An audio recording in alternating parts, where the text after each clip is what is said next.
Saya nyatiti beberapa hal Pak, di saat nanti Bapak insya Allah akan terpilih menjadi presiden. Satu, dipermudah regulasi masalah perizinan ekspor. Kenapa? Kalau tadi Bapak paparkan masalah itu tentang nikel dan segala macam, di sini tidak ada Pak.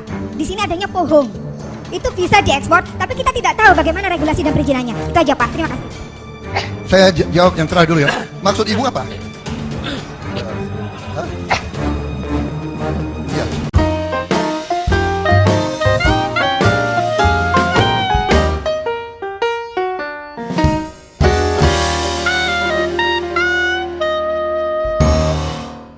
Nah, di sini menurut saya kelemahan dari Pak Prabowo Subianto yang bisa dimanfaatkan oleh pendukung capres yang lain. Bahkan di sini Pak Prabowo terkesan gimana gitu ya saat menanggapi sebuah pertanyaan dari seseorang. Nah, seharusnya kan jawabannya itu ya lebih halus, tidak kasar dan lain sebagainya. Ya kemungkinan Pak Prabowo itu sosok yang tegas ya. Tetapi seolah-olah di sini Pak Prabowo marah-marah. Maksudnya ya, seperti itulah. Bahkan di sini menurut saya pertanyaannya sangat sederhana sekali.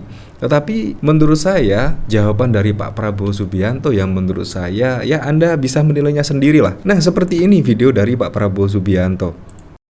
Saya jawab yang terakhir dulu ya. Maksud Ibu apa? Hah? Ya. Nah, di sini bahkan juga memberikan mic tangan kiri lagi. Tadi Bapak paparkan sejauh mana itu tentang nikel, biji besi dan segala macam, Mbak Ye. Kalau di Malang, non sewu, hal itu tidak ada. Yang ada di sini adanya ketela pohon dan lain sebagainya. Itu pun juga bisa menjadi yang diekspor. Tapi kita tidak tahu bagaimana caranya. Jadi regulasinya dipermudah dan pendidikan untuk itu bisa Ya, jadi Bu. Nah, jadi di sini yaitu ketika Pak Prabowo memaparkan soal ekspor biji nikel, tembaga dan lain sebagainya. Nah, Ibu di sini yaitu menyebut kalau di sini tidak ada hal tersebut, adanya itu singkong, ketela pohon dan lain sebagainya. Dan hal itu kan bisa saja diekspor. Tetapi di sini jawaban dari Pak Prabowo juga sangat lucu sekali. Seperti ini. Lanjutan dari video Pak Prabowo Subianto. Malang kan bagian dari Indonesia. Iya kan? Malang membutuhkan sekolah, membutuhkan rumah sakit, membutuhkan aspal. Memang di Malang nggak ada aspal, aspalnya dari Buton. Jadi kita ini satu kesatuan. Kita satu bangsa dan satu negara. Jadi ini semua adalah untuk membiayai guru-guru yang Bapak tadi mengeluh dan merasakan penghasilan kita kurang. Kan begitu. Nah, jadi menurut saya bukan pada poinnya di sini ya, menurut saya, tetapi ya Anda bisa Anda bisa menilainya sendiri lah. Nah, di sini pertanyaannya menurut saya sangat jelas sekali. Seperti ini pertanyaan dari Ibu yang Assalamualaikum warahmatullahi wabarakatuh. Terima kasih. Saya nyatiti beberapa hal Pak, di saat nanti Bapak insya Allah akan terpilih menjadi presiden. Satu, dipermudah regulasi masalah perizinan ekspor. Kenapa? Kalau tadi Bapak paparkan masalah itu tentang nikel dan segala macam, di sini tidak ada Pak. Di sini adanya pohong. Itu bisa diekspor, tapi kita tidak tahu bagaimana regulasi dan perizinannya. Itu aja Pak. Terima kasih.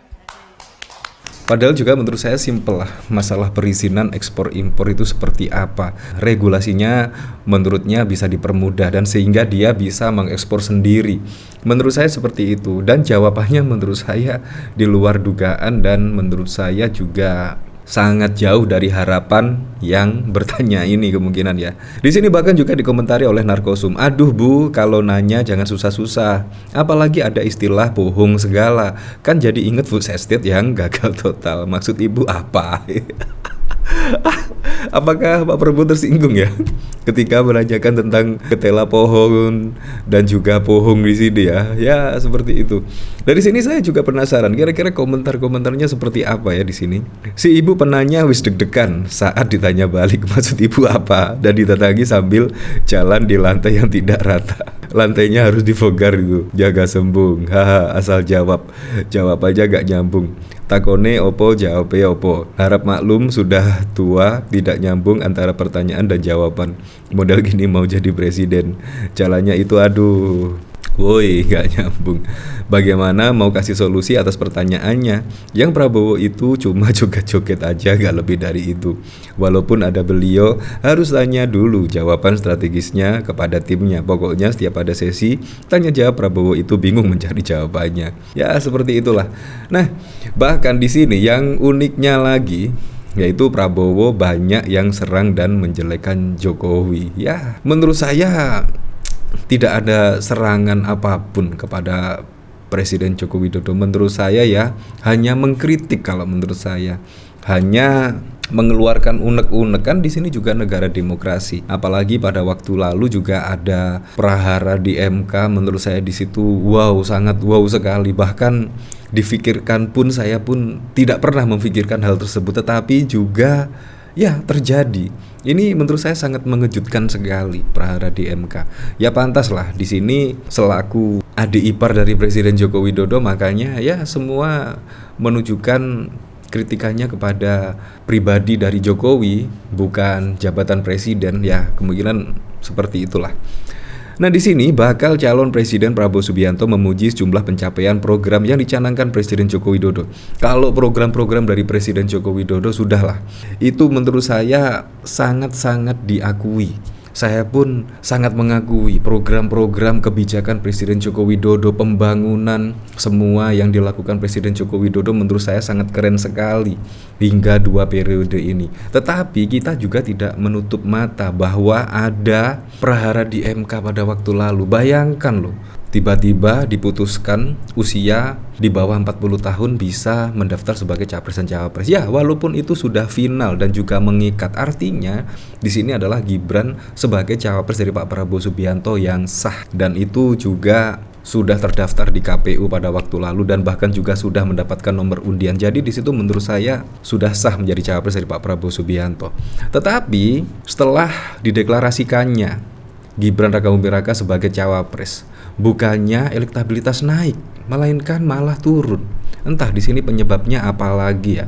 Nah di sini sekarang banyak orang yang nyerang-nyerang, yang menjelek-jelekan Pak Jokowi. Saya kira ya, ya kita hormatilah orang yang sudah berbuat baik, yang buat benar.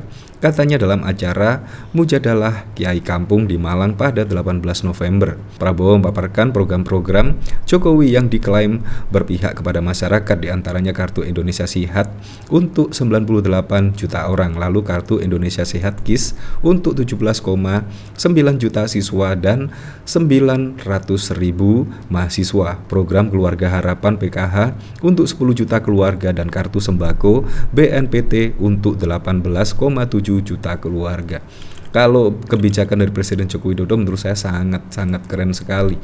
Bahkan juga sampai saat ini dirasakan oleh masyarakat. Pembangunan jalan tol, pembangunan jalan-jalan provinsi, desa, dan yang lainnya menurut saya sangat keren sekali dan sudah dirasakan oleh masyarakat. Nah dari sini bahkan juga dikomentari oleh Kadrun Masdai. Maksud ibu apa? Ibu masih beruntung, selamat gak dicek. Di sini dari Sinjal, coba dicek lagi tuh si ibu tinggal di mana. Untung nggak dilempar mic, bikin syukuran setidak jatuh ibu.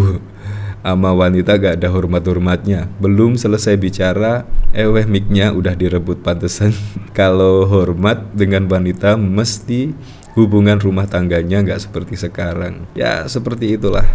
Jadi memang kita harus benar-benar ya memilih pemimpin itu benar-benar dinilai rekam jejaknya, dilihat dari karakternya, dan bahkan juga menurut saya karakter dari pemimpin tersebut sangat berpengaruh ya untuk mengambil setiap kebijakan, untuk mengambil setiap program-program sesuai dengan masyarakat Indonesia apa tidak. Ya seperti itulah.